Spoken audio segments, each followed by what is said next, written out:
বাবা হচ্ছে একটা পরিবারের নেতা আর মা হাই কমান্ড। একটা প্লেন দুবাইতে যাচ্ছে, হঠাৎ করে সেই প্লেনের মধ্যে ছিনতাইকারী উঠল, উঠে পাইলটকে ধরে বলল, এই তুই এই বিমান তুই কাতারে ল্যান্ড করাবি, না তোরে গুলি করে তোর ঘিলু উড়াই দিন।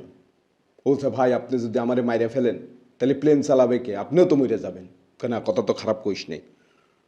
তারপর কো পাইলটের দিকে গুলিটা তাক করে বলছে, এই তুই প্লেন কাতারে ল্যান্ড করাবি, না গুলি করে তোর খিলি উড়াই দেবো। বলছে, ভাই আমি তো কো পাইলট, আমি যদি উনারে সহযোগিতা না করি তাই তো বিমান আবার খাদে দেয়া পড়বে। বলছে, না খারাপ কইস নাই।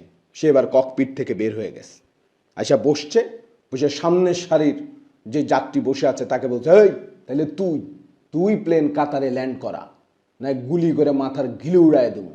তখন পিছন থেকে ককপিটে বসা দুইজন পাইলট হু হু করে হাসা শুরু করছে। কিরে তোরা হাসিস কে? বলছে, ভাই হচ্ছে পাতি নেতা, ওর মাথায় ঘিলুই নেই।